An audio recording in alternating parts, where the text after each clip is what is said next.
We are back, yes. So we will jump right into our workshop. And the first thing on our agenda, we have Mr. Dietrich, and you want to come and talk to us about a proposals and discussion of the OREC. OREC.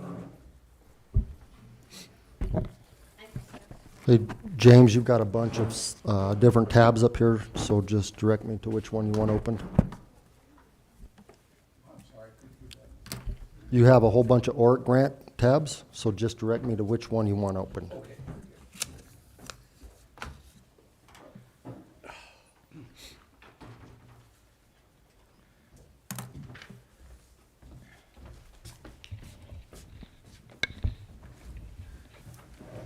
Okay, gentlemen, well, we got a total of 6 proposals that came in. We had 2 proposals that we eliminated right off the top because they really didn't have very much experience working with recreation at all and didn't seem to really kind of have a very good understanding of what we're after here in the county. So that left us with 4 proposals that we chose to do interviews with, and as you can kind of see, I think everybody's got a this would be the one to look at here.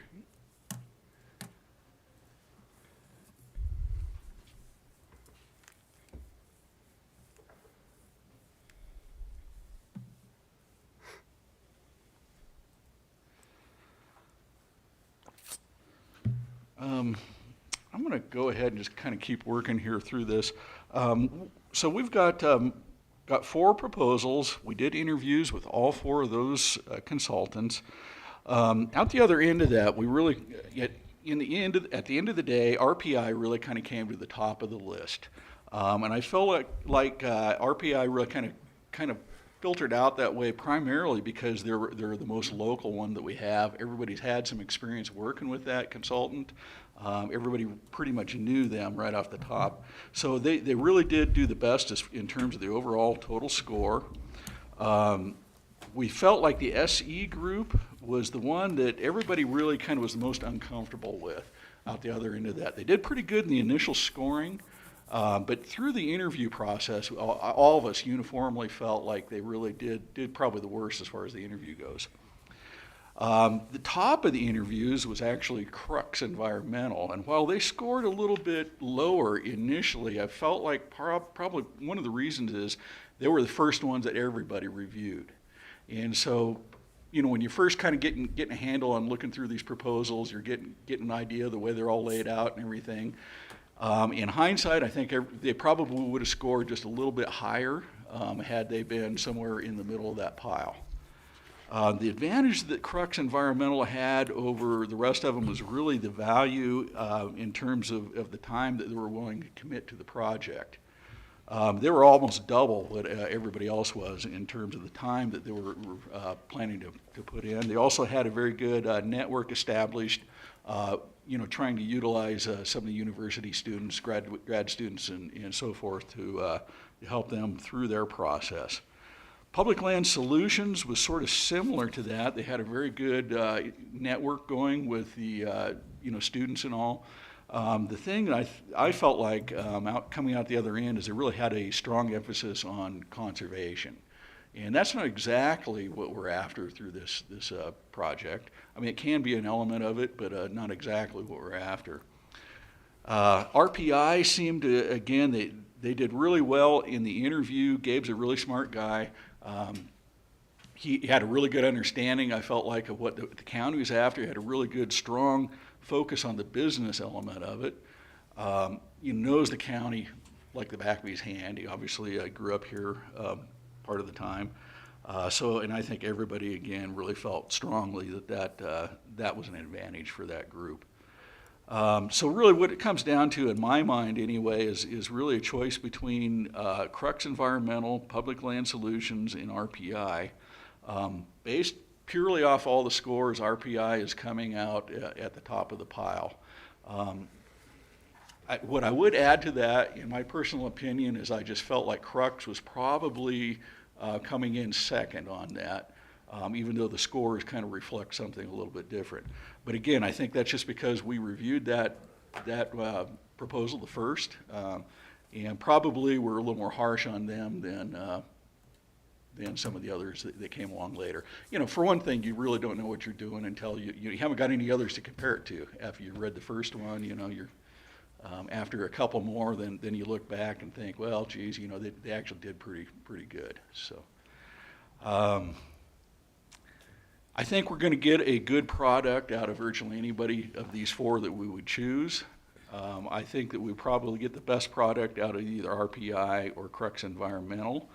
That's my opinion, and I would let Jess comment on that because she's been through this the whole time too. And you have anything you might want to add? No, I think you did a great job explaining it, James. I think we really did luck out with some awesome consultants for this project, and I'm excited to get to work on it because there is a lot of focus on what we can do to increase sales tax, or we can establish more sales tax, what we can do for marketing and branding of the community, and how we can really look at the assets of the community. And as James pointed out, there's really good experience that all of these consultants had, so it should be a good deal. So I would say that all three of the top proponents here really had some things in common. I think all of them were kind of business related.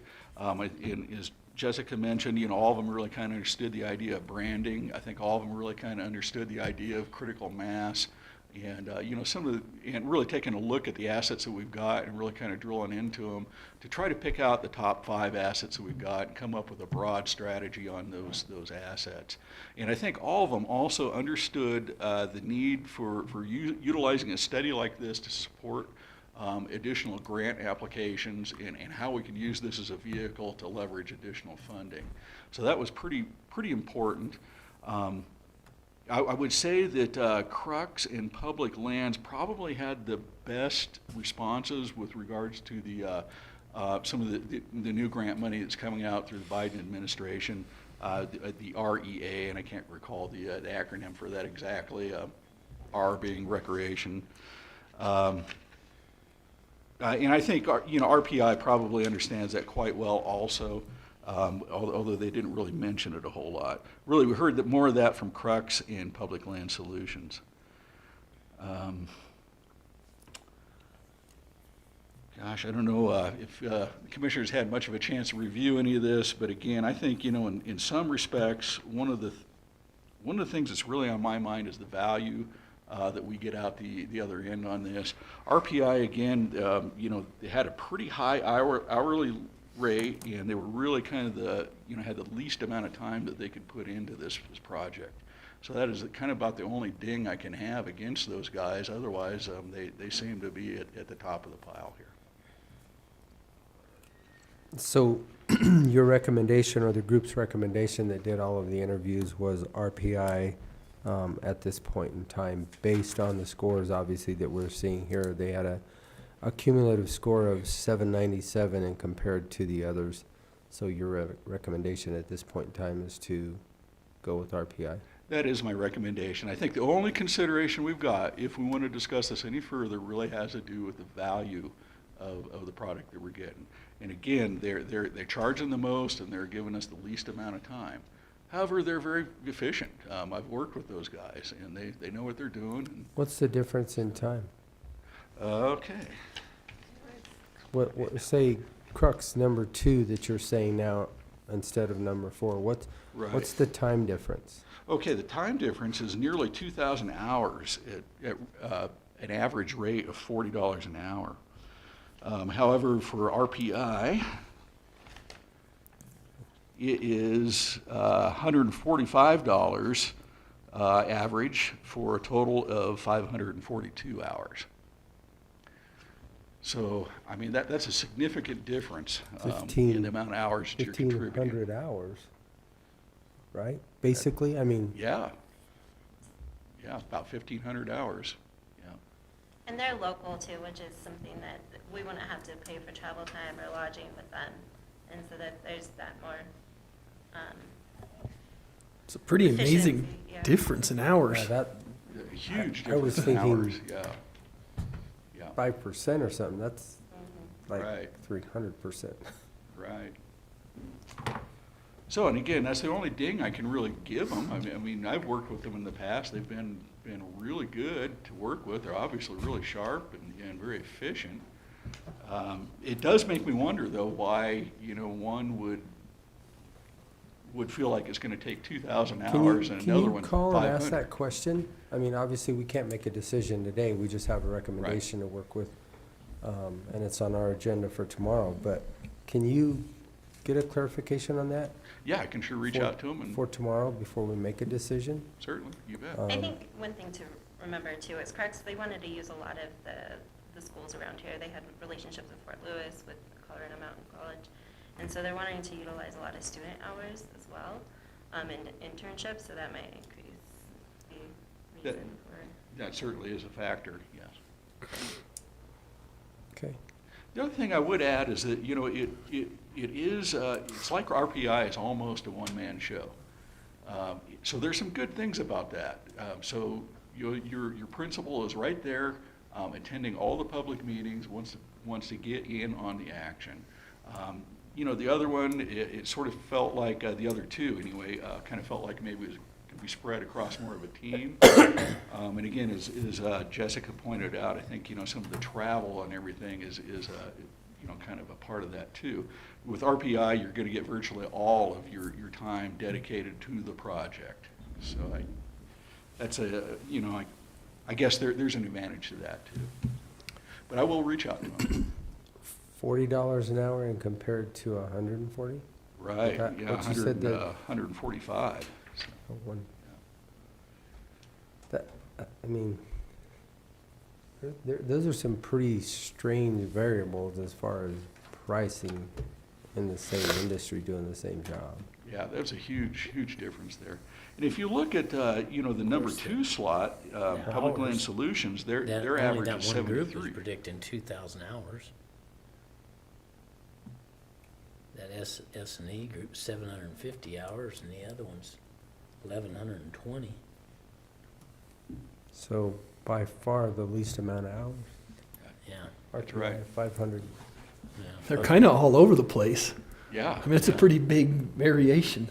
Yeah, it's huge. I was really surprised to see it. Yeah. And I think that was reflective in the amount of teams, like Public Land Solutions, they have, I think, a team of five or six different people that interviewed.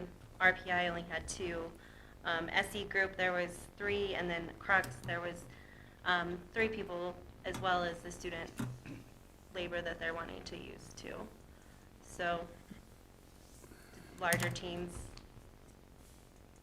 may or may not need more time or less time. So this is a hard quote, or are these just estimates? These are proposals, yes. So it is an estimate, I would say. Now, having said that, they have a bottom line. I mean, not to exceed. Not to exceed. Yes. So how close are their not to exceed lines? They're all virtually identical on that. Within dollars. Yeah, within a few bucks. Yeah. Then $4,000 or $5,000 difference in all of them. Yeah. Okay. Any other questions? So Interested to find out your conversation, what happens. Okay, With Crooks? Yeah. Okay. okay. Well, we can clarify that tomorrow, and then your recommendation is RPI, so we can go from there. Okay, very good. Right. All right, thank you, gentlemen. Thank you, Jessica. Thank James? you. Thank you. Okay.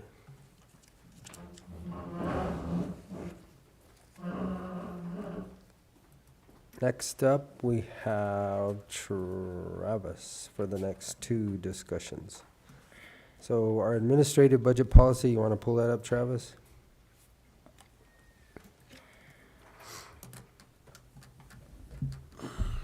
So this is the financial and budget management policies that we've worked on probably last couple, 2-3 months. And basically, we come forth with this to ensure that we're all being consistent as it relates to finances, budgets, budget preparation, and how bills are processed through finance and so on and so forth.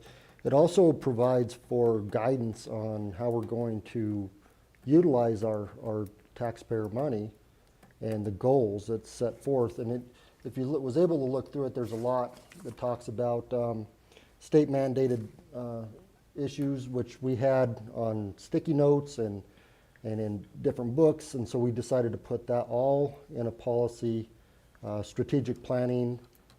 So I was hoping he was able to really go through it quite a bit. I know Commissioner Candelaria was able to go through it, but it's something that's needed. Our auditor requested it. Also, CFRs request it when we go through grants.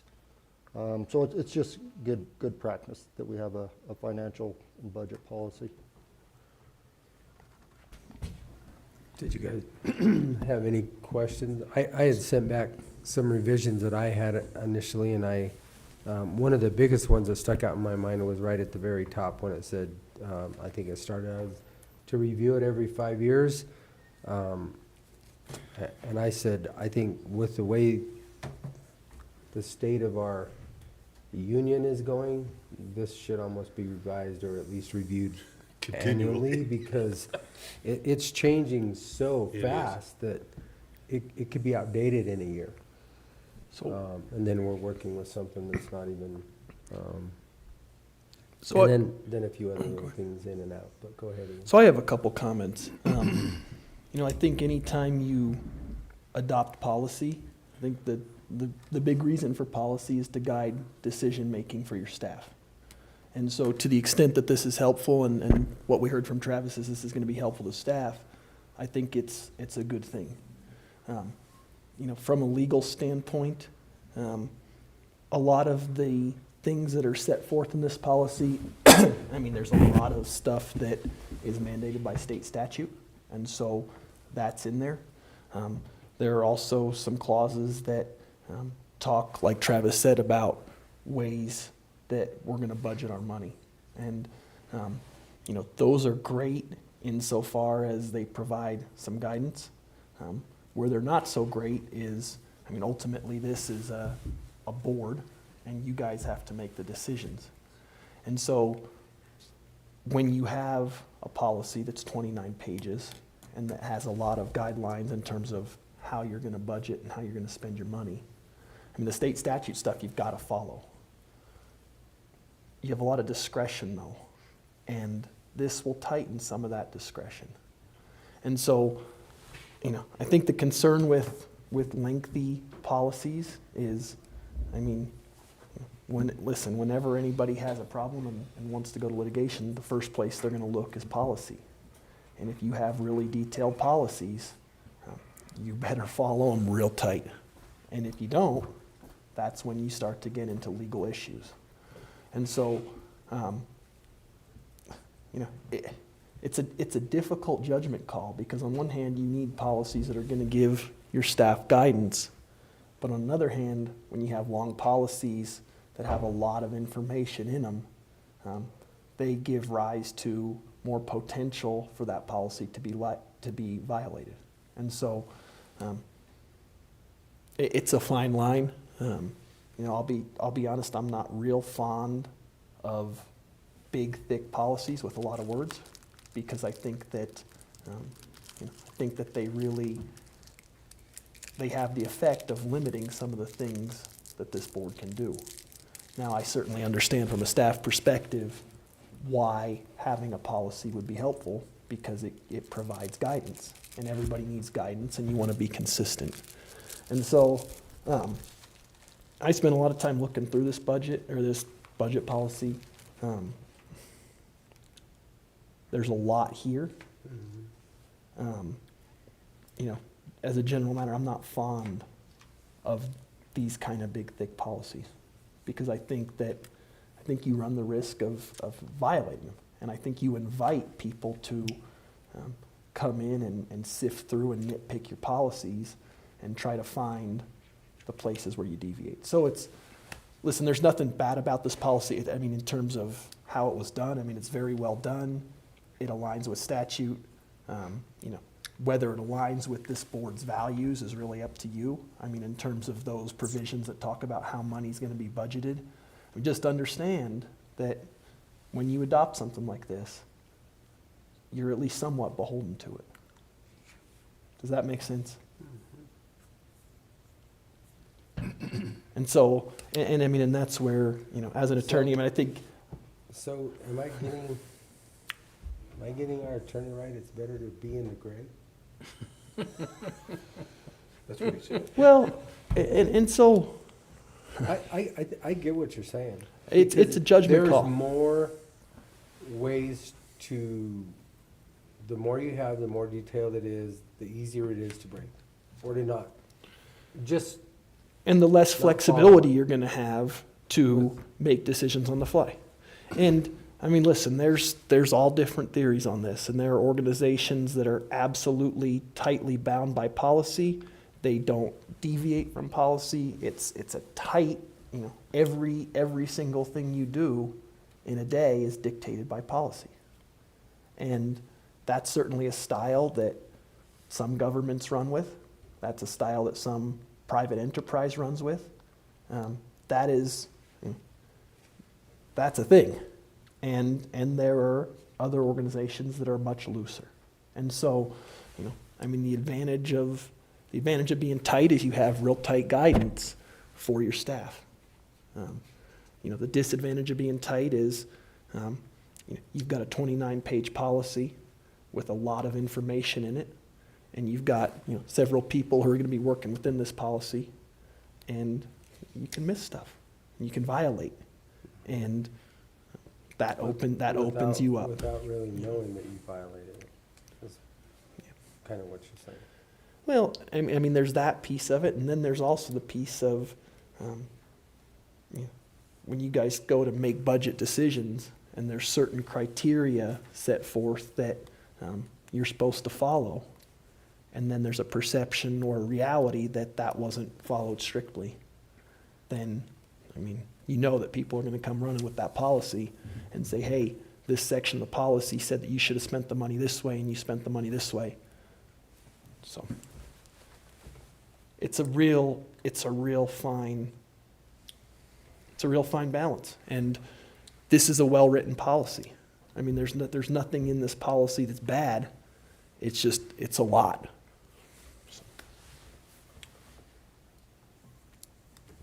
Question? I didn't read it with the thought of it being used against us. Against us? Yes. Sorry. No, That's how I read everything. And I mean, Yeah. that's my job, And so, I don't know.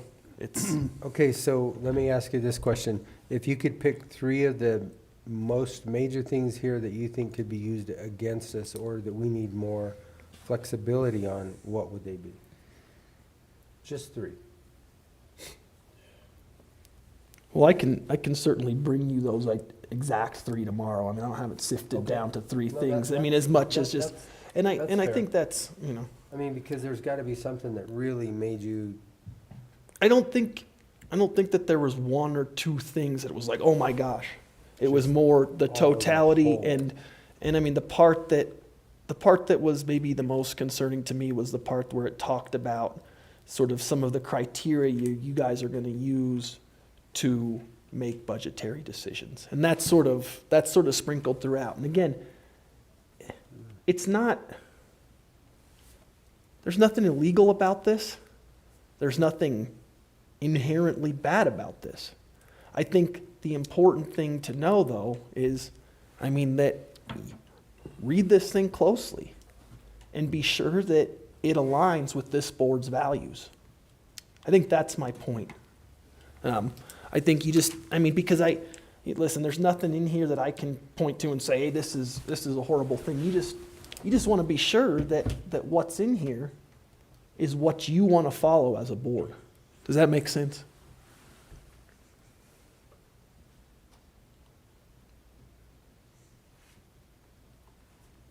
Yeah, it does. okay. Travis, you want to add anything? The only thing that I would add is the CFR stuff is pretty much mandatory for Yeah. grants. Yep, Yeah, I mean, there's no getting around the CFR stuff. yep. And that's true. Yeah, And- we're pretty much stuck with that. And there's a lot of stuff in this policy that is mandatory. And I mean, and I think the policy does a good job of laying out what comes from state statute and what comes from sort of a more broad idea of how we're going to spend, so. Okay.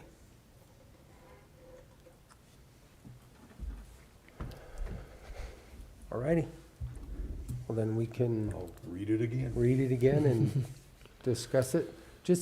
We can discuss it tomorrow. We don't necessarily have to approve or disapprove. We can strike things. I mean, it's here for discussion now, And I just want to be real clear too. I mean, a lot of work went into this, and it's a well done piece of work. It's not a bad policy by any means. I just want to be sure that, you know, if you guys are going to adopt something like this, that this aligns with this board's values.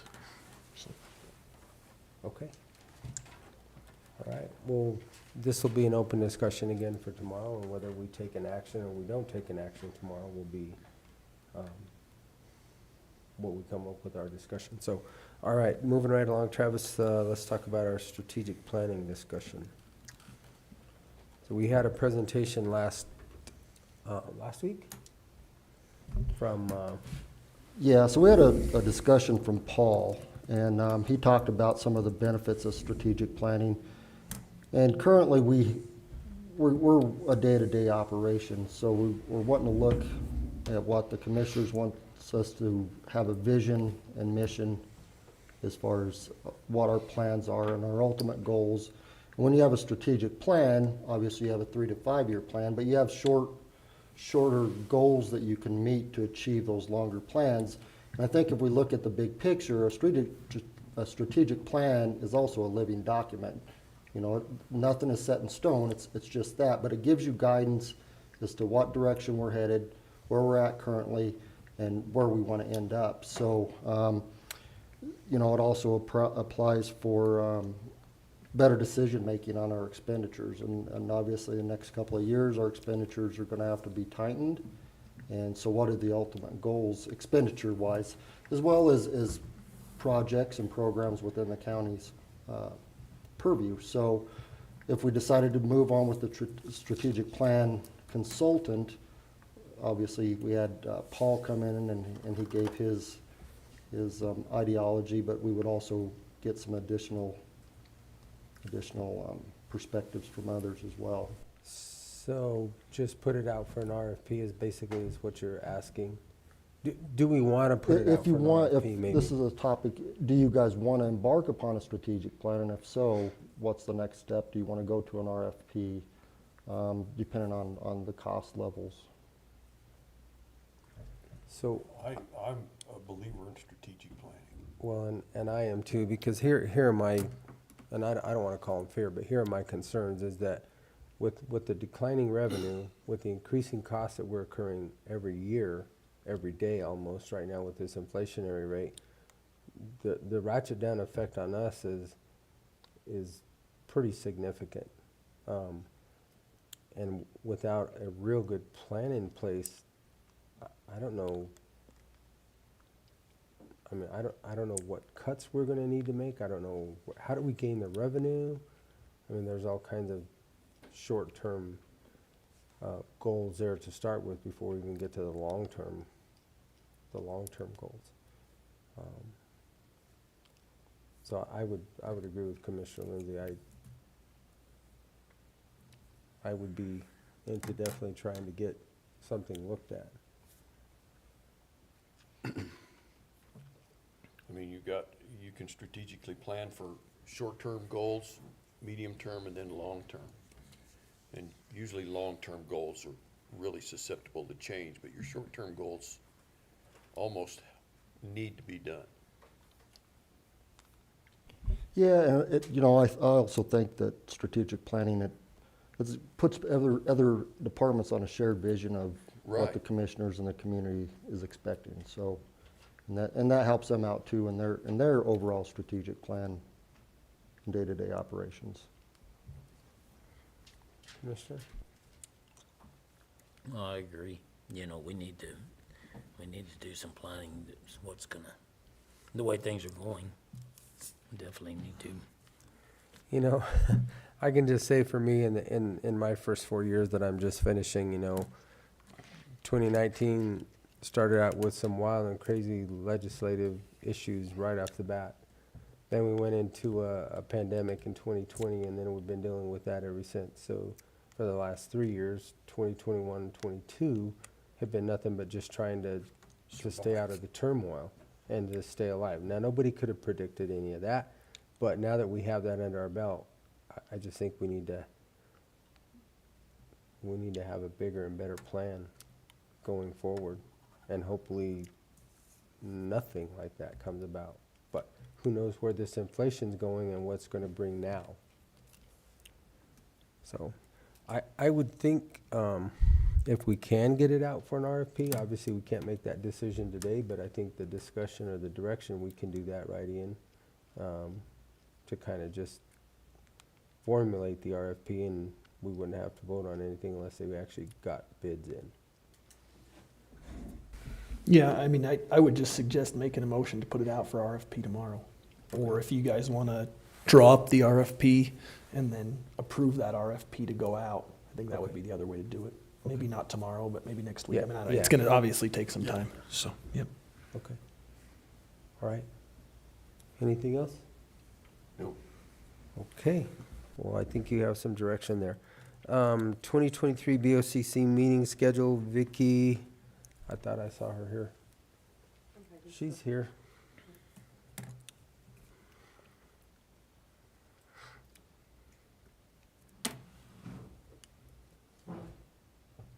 So Travis, you want to pull that up? Obviously, I'd emailed Vicki several times. Every time I scanned this thing, I think I found something else. But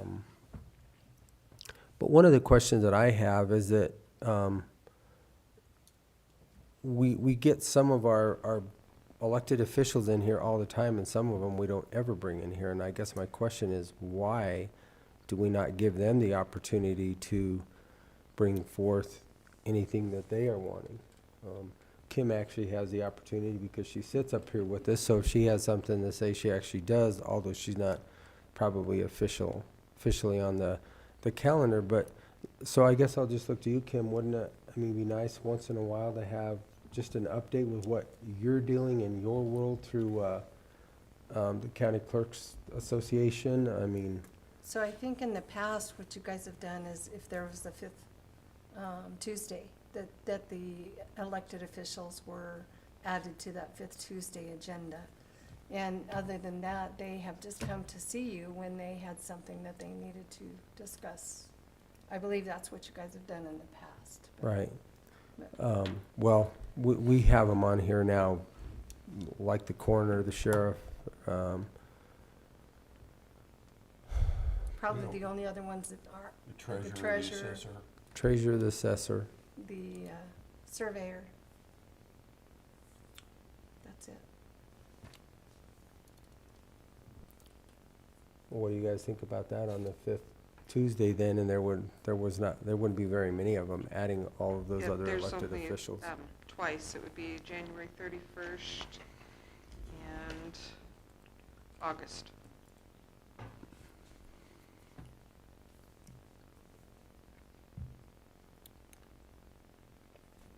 You guys know in my case, I'm always harassing you. Well, that's what I said. You actually have the luxury of being here with us every week, so you can kind of chime in anytime you want. But we're not giving the other elected officials really any May, time to really come and see us at all. Is there another one in May? I think so. It's only like 4 a year, right? Yeah, there's only, I think 3. I think she's right on. Actually, the 5th Tuesday in May, you guys will be at the CCI Summer Conference. See, there we go. That don't work then. That don't work. But, just a couple of times a year would be, and they're always welcome if they have something. Mhm. But just to give them actually their time where they can just come to us I think that's a good idea. We could add that for an item. The water, Vicki, I'm trying to look through here. Did we change all the water people? We have those scheduled on the same day on that same 5th Tuesday. Right now, we have Don Schwint, Randy Carver, Ken Curtis, and Gretchen Rank. Okay, are we missing anything, Commissioner? I didn't see anything taking him out of there, is all I saw too. Yeah. Okay. The next thing I had was the CFPD. I did have Vicki call them, and they said they would report if they wanted us to, but I said, we don't fund them. They don't, Yeah, they don't. they report to their own board, so there's not really, Yeah. I hate to waste public service time for being here that they really don't need to be here. So I would say Unless we drag all the other roads in here. well, that's it. We're only getting one, and it's not fair. We're not getting all, what, six of them? Toyaca's a district now too, right? I don't know if Toyota is or not. I don't know. I mean, we've got Toyac, Pleasant View, Lewis, Ariola, Cortez, Mancos, Dolores, and West Fork is out. Yeah, but they're in Dolores They're in County. Dolores County, So I think it is 6. yeah. Anyway, I don't see the reason to have them. They serve to their own board. Yeah.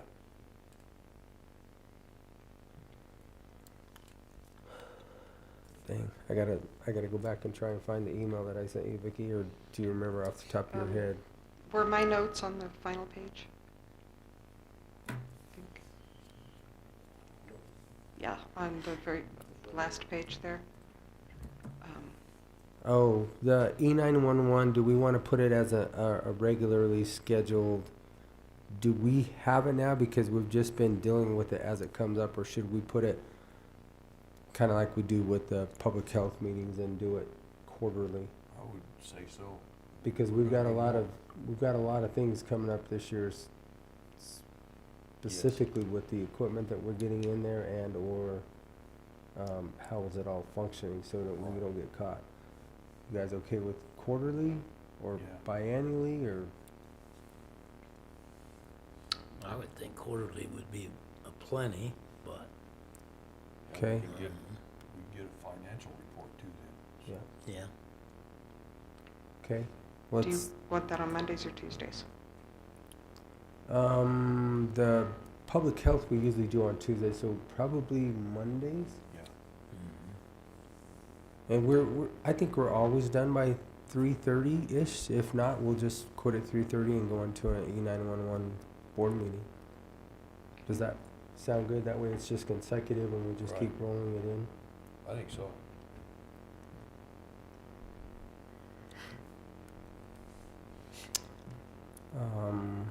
Jessica and James, you've already got that. They trade off every 2 weeks.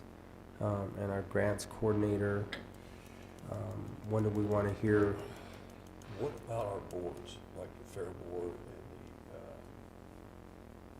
and the Oversight Advisory Board, and Advisory boards? boards. What about those guys?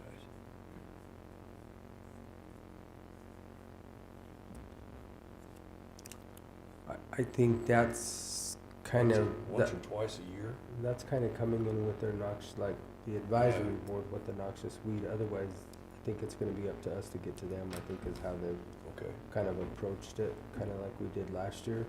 We went to, how many advisory, that's what brought up all the questions of Right, who's on the board. yeah, the Extension Advisory Board, and got us all focused on terms. I think, I'm not sure we have to add that to here. I think we can probably, Sorry about that out there. I don't know what happened. It was Gerald's fault.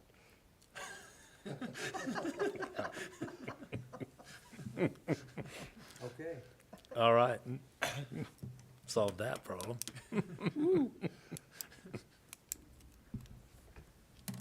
Are we back? Okay.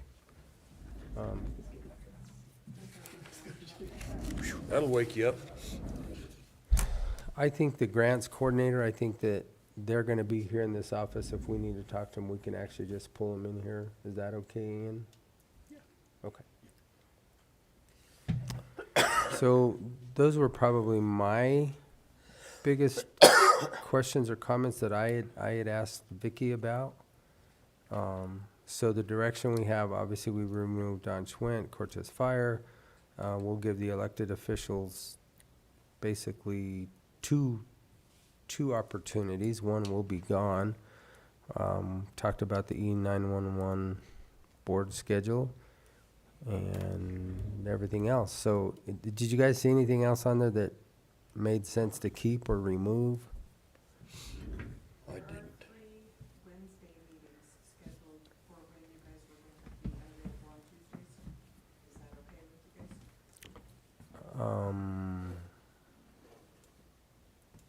What do you mean Wednesday? One was July 5th, that's a Wednesday, and we moved that one because the 4th was a Tuesday. So rather than cancel the meeting for that week, we just moved it to Wednesday. I can't do Wednesdays at this point.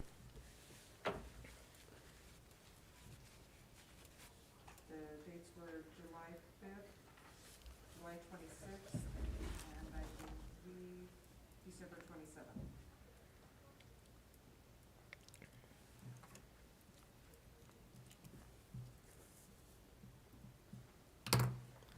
Let me look those up.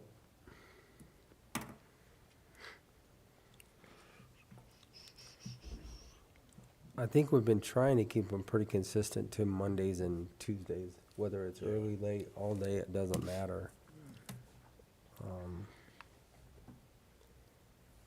So you moved it to July 5th?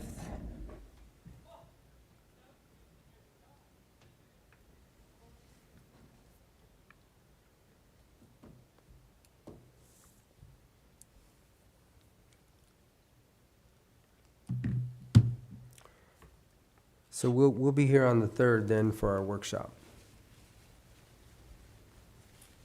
I would rather eliminate the workshop that day and move the meeting to Monday, but I don't know if that gives staff enough time. We could move it in the afternoon. You know, the one comment I would make about meetings, and I mean, it's always again, a balance between, you know, making sure we have enough time to take care of business. But on the flip side, I mean, the public's generally used to meetings happening on Tuesdays, and that's when they plan for. And I think it's. So don't move them. Either don't have it or leave it. I mean, it's again, it's not a legal consideration. It's just more of a thing that I'm thinking. I mean, I think, you know, for members of the public that come to expect Tuesday meetings, and certainly there are folks that do follow county business pretty closely.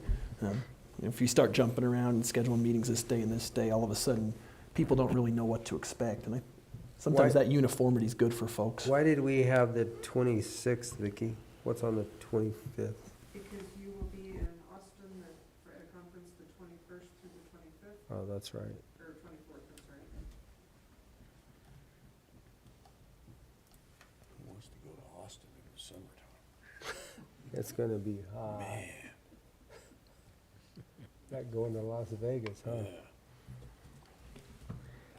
The I other would almost, at this point in time, just cancel them. You're only talking 3 meetings. Yeah. Yeah. And they're on Tuesdays to be consistent. I guess that actually, people get used to that, and it would almost be easier just to cancel it. We'll have our Well, workshop if you then. want to justify it, we have 3 Tuesdays in a 3 5th Tuesdays, so it's offset. Okay, Want to try and justify it? cancel them. I think that's what I'm hearing, correct? Yeah. Okay. Was there anything else, guys? Oh, I'm sure we missed something somewhere. Oh, I'm sure we have. Okay, Other than it doesn't that, mean we looks good. can't add, Right. it just means that this is kind of the format, and here's what we're gonna at least have. Okay. Planning. All right. All right, Justin, Gosh, we're moving right along. I'll be out of here by 6 o'clock easy. Kim's not done yet. Well, this is gonna take a while, Kim, so I can tell you this next discussion, that we've been discussing this for 2 years now. Yep. Maybe 3 years, I don't know. 2 years anyway, haven't we? Yeah. All right, I sent over this morning what we got from, is that what we want to start on? Yeah, the suppression system. So this is from Montezuma Water Company with the total and membership included, all on one deal, so.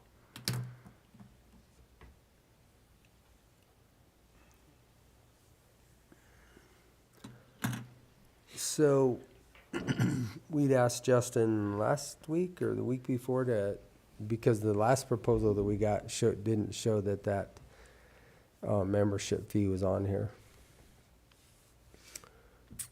You did talk to Cy Cooper, and he said that he was going to send that to the state or the drawings to the state to see how they were going to respond to the removal of the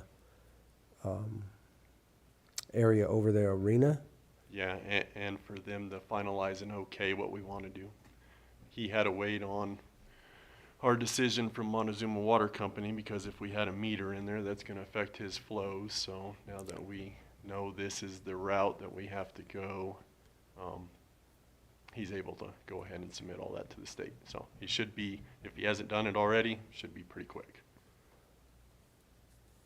So what his concern, and I'll let you go ahead and speak to this because you talked to him, but his concern by the removal of the area over the arena, go ahead and. So anytime you mess with something that's already there, you know, if you're trying to remove something that's already supposed to be suppressed, the state might have a little bit of a problem with that, because they're going to want to see the whole building water suppressed per se, in their eyes. So since the whole building had suppression in it, technically, theoretically, I don't know how you want to look at that, but since the building was designed with suppression in the whole thing, and we're taking a piece out of that, the state might look at that and say, you know, we don't want to accept that. With that being said, he's going to put in that proposal what that space is kind of used for, and that it's just a dirt floor arena. You know, we're really not concerned with that. What we're wanting to do is fix up, you know, where we do have the occupancy, meeting rooms, kitchen, and et cetera on the east side, then remove the suppression system from the arena side. Now, I think that's all just going to depend on how the state wants to look at it. He said that they might come back and say, that's not what we want to see, in which time, if that is the case or the scenario, you know, we just might have to try to coordinate with them and see if there's a way that we can. But the flow, the way it's designed, it's not going to function anyway. No, and that's our bigger picture problem. If for some reason the state just won't budge on that and say, you guys have to do the building, and that's our final decision, I mean, now we're astronomical numbers in order to try to suppress this thing. We don't have enough flow. Exactly. I mean, because now we're talking about hundreds of $1,000s to make, you know, this system work. So the state may be willing to look at that too and say, well, you know, instead of spending $700,000 to try to get this whole building suppressed, that's just not in our budget. And we are doing what we can with what we have.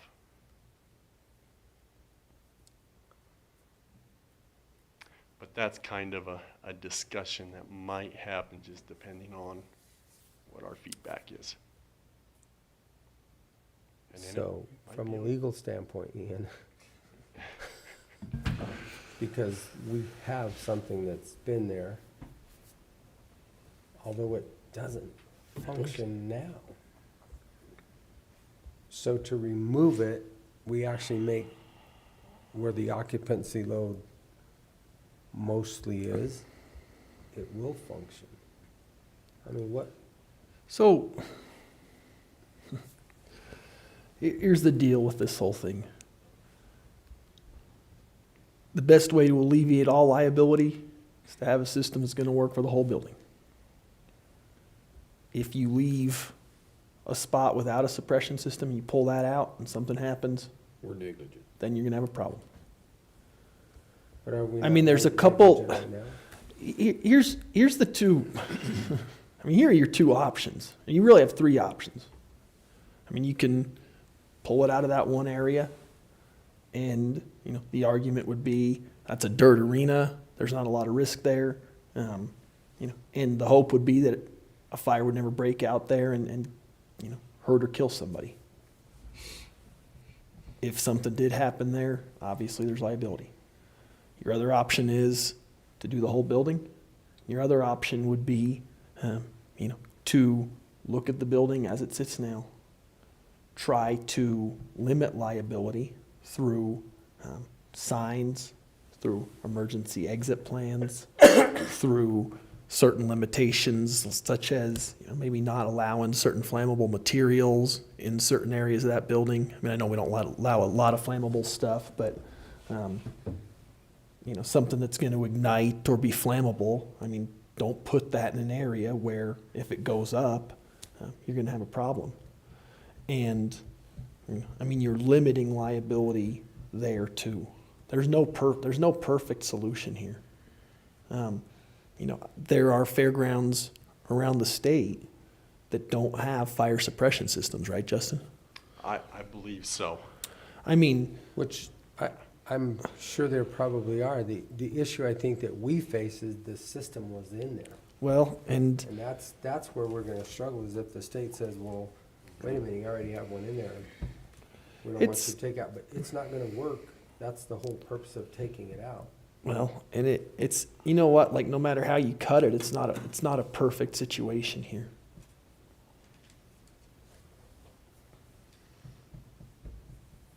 It's,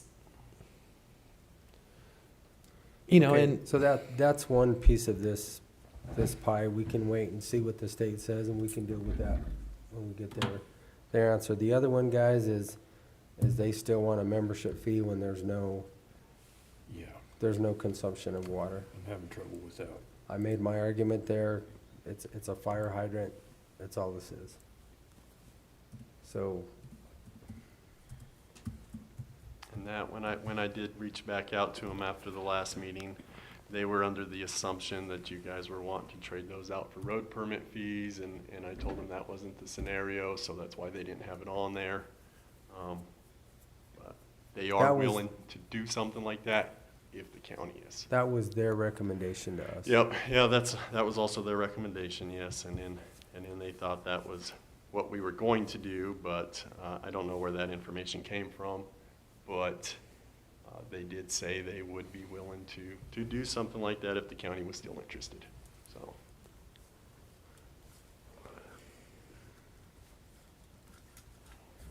Well, I think we have that flexibility within our purview if we want to do it. It's just a matter of, I struggle with the $75,000 membership fee that we're not, this is not a consumptive use of water. And we've all been there. Travis, you've been there. Justin, you've been there. We're not gaining any ground, so. I have a question. What would it take to pull that existing suppression system out? Not a whole lot, I mean, our biggest problem's gonna be spots where it comes through the ceiling and patch and sealing. Other than that. I mean, so cost-wise, what are we looking at? I mean, if we were to hire somebody else to come do it, I mean, 25 grand. Yeah, I would say Somewhere in that- probably 30. Yeah, in that range, you know, by the time you do all the patching work and stuff. Man, The stuff out in the arena is gonna be quick and easy, cause it's easy to get to. Exactly. It's all the stuff that's, but you could leave it hidden, you just take out the heads and Yes, yeah, you could do that. patch that.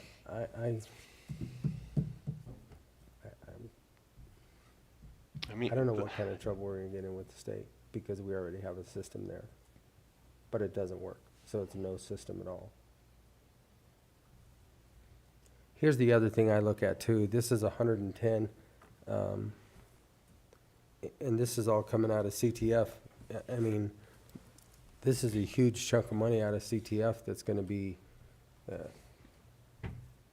because whether we, and then here's the other thing that's not really fair to Road and Bridge either, and we can make this decision, but that's fees that they get for anybody that works in the right of ways too.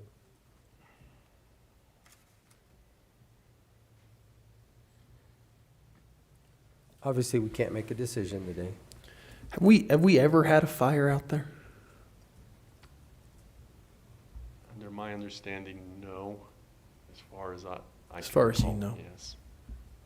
From what I can tell you, I've never been called out there on a call. You can? No. I mean, now obviously, when we do a lot of our big shows, there's normally somebody on site, you know, or the gun show does have people that's inside the building 24/7. So whether you want to look at those as fire watches or not, but So, I mean, for most of the events that we have out there, the fire danger is extremely low. And I think you could disclaim the heck out of this thing, develop emergency exit plans. Now, when we talk about bringing in something like a gun show, where you've got a bunch of flammable material, I mean, that's tricky. Because then you're bringing in something that you know is an inherent fire risk without any sort of fire suppression system. And so, you know, another option might be, you know, and listen, I go out to the gun show, there's a lot of merchants out there, there's a lot of people that benefit from that. But I mean, an option might be, you know, listen, where there's activities that are high fire risk, I mean, if you guys decide not to pony up and put all this money into the fire suppression system, I mean, there might need to be some decisions made to, you know, not allow certain events that are going to pose high fire danger. I mean, that's another way you can limit your liability. I don't know. It's Commissioner Lindsay was just pulling up throughout the state of Colorado some grants for the It's called the Assistance to Firefighter Grant. And underneath that is safety and prevention, fire safety and prevention, or fire prevention and safety, I'm sorry. And I don't know when it opens and closes, but there's been some pretty good awards in the state of Colorado, and you can look it up. okay. Is that through So I Coco? guess, And would I it be would- more prudent to look at trying to go after a grant to try and get this thing funded? Because the CTF is dwindling in a hurry, and we take this kind of money out of there right now, and we're gonna crash it in a hurry. I mean, it's gonna go. my advice would be develop really solid plans, post them everywhere. You know, if we've got events that are high fire risk, try to minimize those risks to the extent that we can. You know, and then in the meantime, apply for grants. They won't supply it. They don't have the supply. The flow is not there. But if we do legitimate upfront work, saying that this is what we can do, that minimizes our risk. I mean, good faith effort. And I think that's what we did with the bids with Cooper, is that Right. we don't have enough fire flow to do the entire suppression system, right? Correct, yeah, we That's- can't even get the amount of water out of that from Montezuma Water Company. We just can't get enough flow from that to do the whole building. Right. The only way we're gonna do the whole building is if we have some kind of external storage, you know, water tank out there that holds X amount of gallons of water with some kind of pump hooked onto it. And then that pump's gonna probably have to be an on-demand pump hooked up to power all the time. So I'd we'd like- have a charge on that. I'd like to see a letter from Montezuma Water stating that to us. So what they did is they gave did. us a letter that Okay. said how much flow they'll allow us to have. And then Cooper took those calculations and put it into their flow charts and said they can't make that whole building run off of that. So they did provide us Okay. their flows. Well, lock that in a really safe place. Yeah, and that's also filed with Cooper too, so. So I guess right now we have a cost. I think the direction we're gonna send you is that we look with our new grant writer who's just getting started and get with, let's see if we can't get a grant written for $120,000. Yeah. You guys agree? Yeah. Yeah, we can try. Otherwise, I don't think we're doing this. Mm-mm. I don't either, because if we, We can't go this. well, it's not bad if you don't have the, If the membership fee's taken out, we can. We can develop this. okay, Okay. all right. Let's keep talking about the bathrooms then, Justin. So, with the restrooms, that was something that we looked at and got some plans on. We have basically floor plans, and I didn't bring them with me, and I don't know, did you? We've got them. Okay, so as far as the floor plans go, that's to kind of get those bathrooms up to ADA capabilities and just make them a little nicer. That's not gonna be including any kind of heat to them or anything like that. In my opinion, I don't know that that's something that we need to do or want to do maybe at this time. Maybe later on we can add that. But our problem is we can't even really touch them right now unless we make them ADA. So if we're going to do any kind of improvement to them, we got to make them ADA. And I know talking to the Fair Board and a couple other events that go out there, they would like nicer restrooms. They don't necessarily have to be heated from what I've gathered from them. But they would like them to look a little nicer, you know, and so would we. So those plans are to kind of get those restrooms up to an ADA standard, get up to par, you know, put partitions in them, you know, just make them look better. I know one of the things that we were talking a little bit about was maybe trying to put some kind of stucco around it on the exterior. I don't know if we want to go that far or not with them. And then the only thing that's not in the plans would be putting some kind of a ceiling on the inside. And we are looking at trying to put a ceiling in there or wanting to put a ceiling in there. It would just also, again, be how far do we want to go with those. I know we kind of put $50,000, I believe, in a budget for 2023. If you guys want us to kind of start moving on something like this, we can. Or if we need a little bit more direction as far as adding, you know, heat, insulation, et cetera. What about if we just painted the exterior and the interior? We left the heat out of it for now. Because we had, I think you brought it up, don't you close them in like October So or something like? usually we keep them open until October. And then October is kind of when we close them down, the first part. It just kind of depends on if I book an event that first or second weekend of October, then I'll try to keep them open. And what we've done in the past, if it's getting cooler weather, we just kind of put floor heaters in there, or space heaters. That's what we've done in the past to kind of keep our lines from freezing if we needed to keep them open. Otherwise, we really don't ever In the ceiling. have So anything. let's, I mean, we could make the exterior look some kind of a tan color or something that matches some of the buildings out there, the metal. And then on the interior, we could still do an epoxy paint on the block and an epoxy on the floor. Because that's kind of what they're talking about with the new partitions, and then it's cleaned up where it's at least, it looks more sanitary. Yeah. Exactly. Did you guys look at, like the urinals in the men's bathroom, removing those and going to the filtered to get rid of that water totally, or?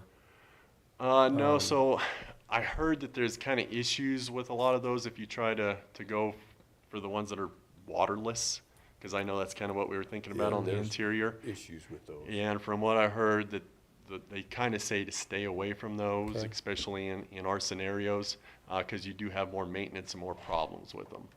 They're not tried and true. What Now, about So the- epoxy on the floor? That's what Yeah, yeah. just doing epoxy on yeah, the walls and the floor, and right. like a gray on the floor and a white, or I don't care what color, pick something bright, Maybe we could paint a bluebird on there. yeah. Now I can tell you, from looking at prices already that I've kind of been looking at this year from when we did our interior bathrooms, they have gone up dramatically.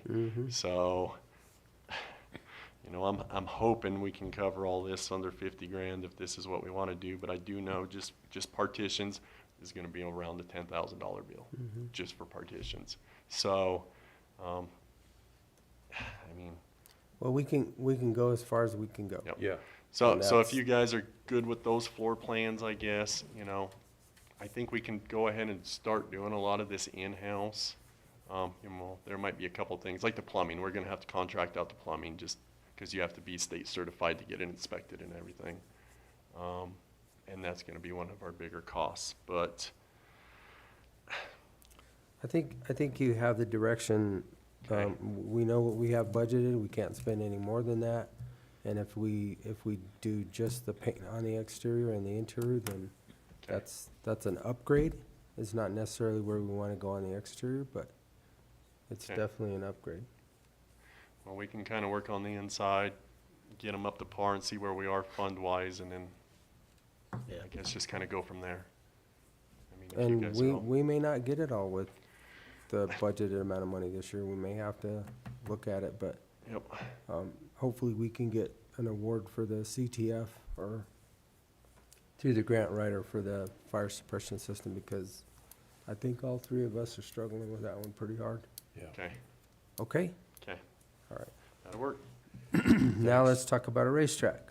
Okay, so, as far as the racetrack goes, I believe it was early December, late November when we came in and kind of talked to you guys a little bit about that with Julian. If you guys are good with the contract, he's good with that contract, and I don't think that's been passed yet. Is that correct? Okay. As far as him going in and doing some work early, that was his only other little thing about that. He's good with the contract other than that, so if you guys are okay with that, he's willing to sign. But what he wants to do is if he can get a contract in place, he wants to go in early February and get a contractor out there to look at the fence. That's his number one goal. As soon as he gets a contractor to look at that fence, then he would give me what it would take to upgrade that fence. And then I can bring that to you guys, and if you're good with it, then he wants to be able to work on that maybe the end of February, early March. He'd be bearing all those costs anyway. Yep, So in other words, it's just saying that I'm gonna work on the fence this year. And I think after our discussion, we were okay with Yeah. the contract for the racing season and giving him the 2 months or 3 months or whatever he needed up front to go in there and do, to get it ready for the season. I think everybody was on board. Okay. Yeah, and I think the contract's ready to go. Yeah. The contract we looked at was good. I think that the agreement was we were just gonna push it off to signing at Yeah. some point, so. I think he was looking at trying to maybe, I think we were all kind of looking at the middle of this month to get that approved and signed, if I remember correctly. But then as far as him going in and doing a little bit of work, that is what he wants to do, is the fence and the speakers. He just can't give me a proposal on the fence until he has somebody look at it. That's fine. Then I can come back and say, hey, this is what he wants to do with the fence, and this is who he's gonna have do it, et cetera. And if you're good with it. The other part was the lights, and those are still up in the air. So he's not even sure he's gonna be able to muster that one this year. That's fine. That might be a next year project. I but- think we've already had this discussion, so if Okay. you have that Yeah. contract, we can sign that tomorrow. You guys, I'm comfortable with that. I don't know if we've got it on the agenda for tomorrow. I think it is on there. Is it? Or maybe it isn't. But yeah, unless you got any other questions about that contract to me, I think we're good on it. And if you guys approve it, then I can get it signed from him, and then if you're all right with him coming in Yeah, let's- February. Let's don't handcuff him to getting his work done so he can get the racing season started. Perfect. Okay, Okay, that's pretty much it for that, so. all righty. Okay, that's it. Thank you, Justin. All right, thank you, gentlemen. You bet. Travis, you might want to steer Justin in the direction of you and the grant writer, because that's probably another, Yeah, we have the grant writer steering to you for the solar. solar panels, and than And this. it's all related to the fairgrounds, so we just added one more with it. 17th. Yeah, next week, right? Next Monday? Tuesday? Okay. All right, Yeah, it's on the agenda for tomorrow. and we can sign that, and then Yeah. he can get moving on. Okay.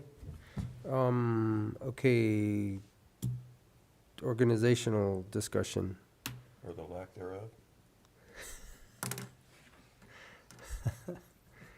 Okay, so you're saying that we don't have to do this the way we've been doing it, Travis, or? Yeah, so I we're reached doing out to ACCA, and the people that you just need to approve, and I've talked to Ian about this, and correct me if I'm wrong, Ian, is Ian and myself.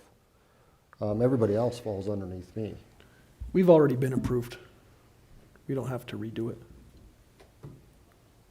Travis and I mean.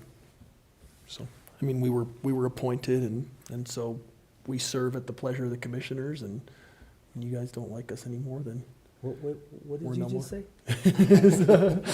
that's the way it works. What did you just say? I will remember that. She That's- said something about us not liking him anymore, or what? Gentlemen, I'm scooting away from you.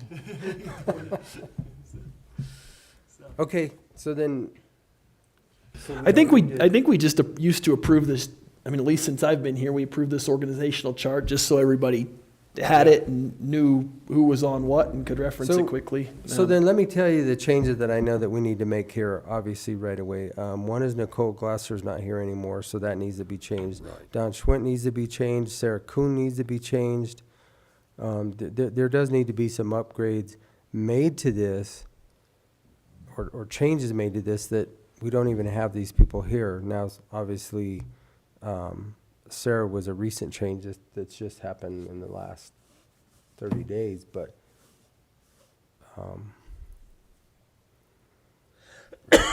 There. Southwest Workforce Board is over here, has changed, yeah.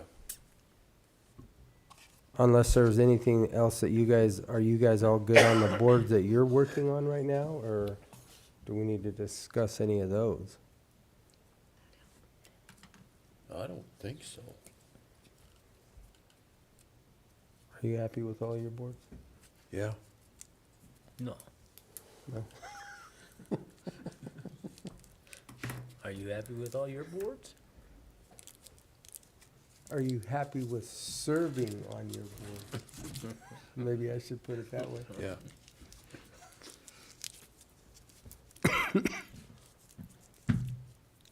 Okay, so then basically we just need to appoint, which you guys have already been appointed, so that's already done. We just need to make the changes so that it's. Yeah. so And again, people this know. isn't legally mandated. This is just one of those things, if you guys want to adopt this, just so we have it on file, so I can pull it up and be like, oh, who's the social services director? Boom. Right. So you probably had to make those changes that we at least Yeah, just I talked believe about. they're already pretty much changed. Okay. I think the only ones that you'll have to really talk about is the chairman, vice chairman. I don't think we got much to talk about. And C of D. Okay, well then, put it forward and we'll move it, like you said, in one sweep.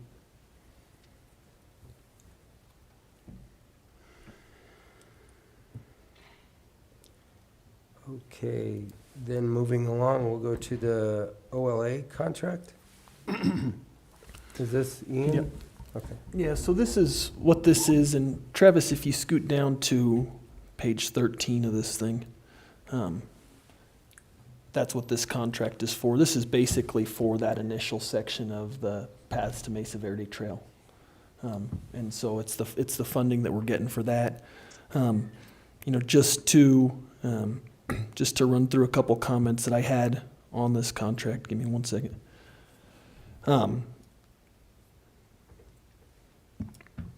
So this is a fairly straightforward state contract. Just a couple concerns that I had. There is this termination for convenience clause. That's section 14A of the contract. What that allows is for the state to terminate any time that it deems the original purpose of the contract is not being met. 14C is also a termination provision that allows the state to easily terminate the contract in the loss of funding. And so, what these terms mean is the state's got easy outs. And so, if they deem that they no longer want to work on this project and we're halfway done, they can get out pretty easily. And it stops. It stops. But, the flip side is the state's delivering the money. And so, when the state's paying, then the state's paying. So, the other just sort of blanket concern I have, there is a venue clause in section 27F that says that all matters on this contract would be resolved in the city of Denver, in the city of Denver county courts. So, that's never convenient for us in the event that we end up in a dispute, but it's also very typical of these kind of contracts. So, I think that's in every one of those contracts, isn't it? it's in every one. Every one. Every one. We're gonna go to And, that. and these same clauses are too. So, it is what it is. But otherwise it looks fine. You guys have any questions on it? No. Okay. All right, and then the last one, 3 hours ahead of schedule. You want me to hold you till 6? I can. You know All me, right. I can talk. You'll Bring be it here by on. yourself. I have another gentleman that wants to see you. Bring it on, Kim. Okay, so basically, this is just a security grant that was offered by the Secretary of State because of Senate Bill 22-153. We were gonna use this to buy our original cameras for the, but we had to get those earlier than the grant was ready to be moved forward. So now we're going to use it to kind of get our room set up upstairs. And we're going to get 3 additional cameras. We're going to do 2 of the security doors, and then we're getting a secure filing cabinet, a locked secure filing cabinet, and then we're also going to get some, what they call cages, ballot box cages, secure ballot box cages that will go to the VSPCs to hold all of the equipment in them. So. And it came up to about $14,000. One of the cabinets was almost $5,000 itself. So, but they've approved it, and they've, when they sent the contract, it's a DocuSign, but they put Montezuma County Board of County Commissioners and then my name underneath it. So Ian and I talked, and we wanted to present it to you guys first before I did anything. I looked through it. There's no concerns. This is fine. So you're just a signature on this? I think there's a signature line for the board as well. Is there Okay. one for both of us? I didn't see one for, I thought it said their name and then my. Maybe it's just having you sign on behalf of the commissioners. Let me pull it again, Kim. I didn't get that DocuSign. Yeah, no, it just says Board of County Commissioners of Montezuma County, Kim Percell, County Clerk and Recorder, and then it has my name. So what I would do is just make a motion during Tomorrow. tomorrow's meeting to have Kim sign it on behalf of the county. Okay, so you can bring that up tomorrow with us, and we'll make sure that it's on there and sign it. Okay, thank you. Okay, thank you, Kim. That wasn't even till 6 o'clock. I know, That's 6 o'clock somewhere. somewhere. All right, I think that is all we have on our agenda, gentlemen. So, we are done. Shaking his head no. I think we're done. I move we adjourn. We're adjourned.